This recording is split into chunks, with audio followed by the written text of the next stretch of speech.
Le pape, tiré du livre d'Alexis Tournier, Le tarot vous parle, prévoir et maîtriser son destin. Avec sa fonction de chef spirituel de l'Église catholique romaine, le pape est, sur terre, le désigné représentant de Jésus-Christ. Fonction religieuse unique qui implique une politique critiquée ou estimée. Lorsque le mot pape est prononcé, il évoque nécessairement quelque chose et ne laisse pas indifférent.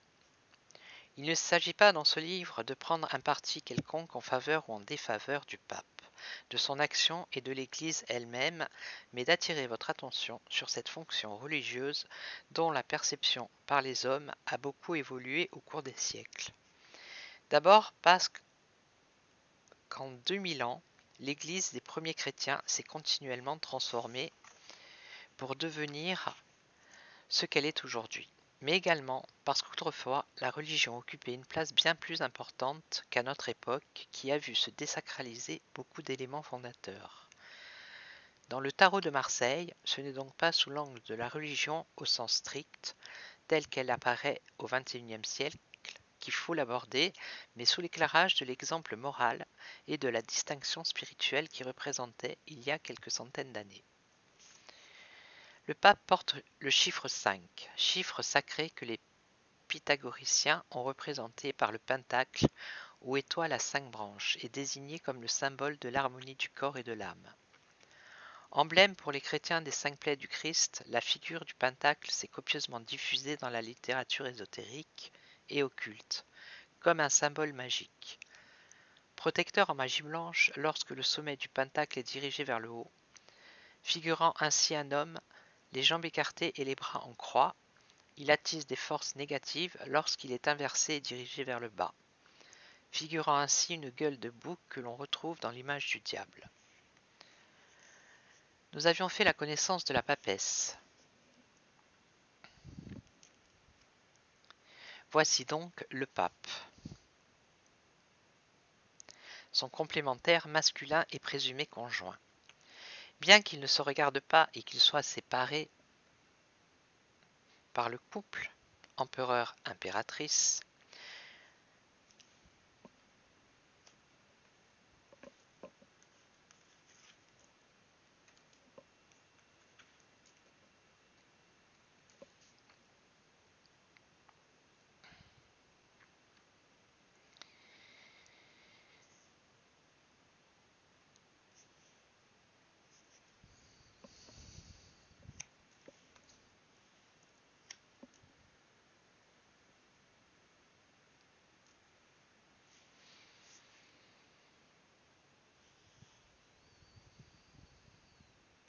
comme elle, il porte une tiare, mais il se distingue en tenant la crosse pontificale qui le relie au divin.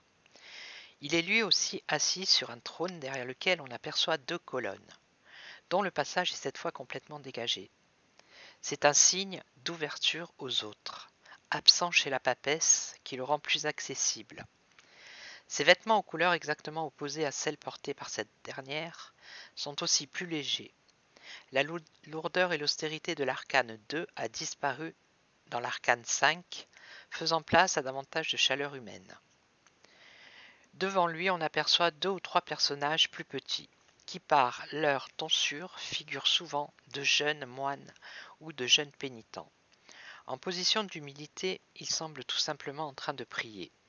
L'attitude du pape ne vous aura d'ailleurs pas échappé, puisque de sa main droite, il semble les bénir ou les absoudre. Alors que la papesse observait silencieusement, captait et se taisait, le pape, lui, s'adresse aux autres et divulgue les choses. Personnage bienfaisant par définition, le pape est un érudit qui transmet oralement un enseignement, une révélation ou une mise en garde.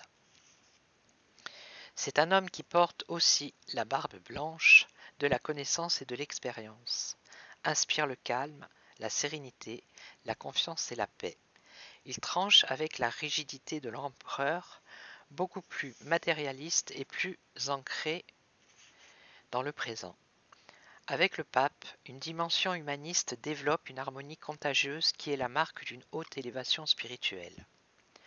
Sur l'image, il ressemble à l'iconographie traditionnelle du Saint Nicolas, qui est à l'origine du mythe du Père Noël. Il renforce donc cette notion de don et de générosité sincère. Ce pape est un homme bon, tourné vers ses semblables. Il les aide, les soulage de leurs souffrances, physiques, morales ou spirituelles. Il est un médecin de l'âme, celui qui réconforte et enseigne les principes de la vie. Notre battleur a démarré l'initiation du tarot, arrive avec le pape, à la fin du premier quart. La papesse l'avait interrogé sur lui-même, en l'invitant à l'examiner en lui ses forces et faiblesses pour découvrir le sens de sa vie.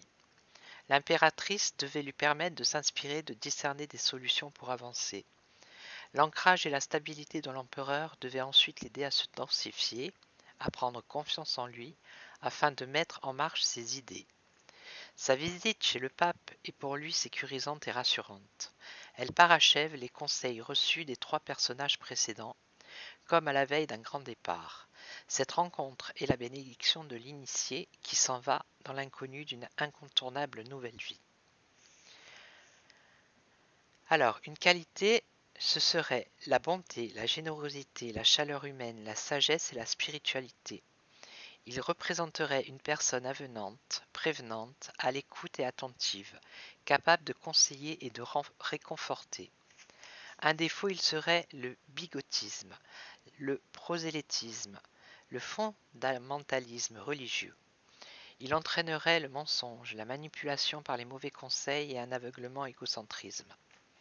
Un métier, il serait parfait en médecin, en notaire ou en avocat. C'est un bon conseiller qui transmet savoir-faire et connaissances intellectuelles, tel un bon professeur. Il peut être également un prêtre. En rapport avec la santé, il serait par tradition le médecin qui établit un diagnostic et prescrit un traitement. L'organe du foie peut également s'y associer. Un personnage d'aujourd'hui, il serait une personnalité humaniste appréciée pour sa gentillesse, son dévouement sincère et sa proximité avec les gens. Un événement ou une situation, il représenterait une période dans laquelle tout va bien et sur laquelle nous devons nous rassurer.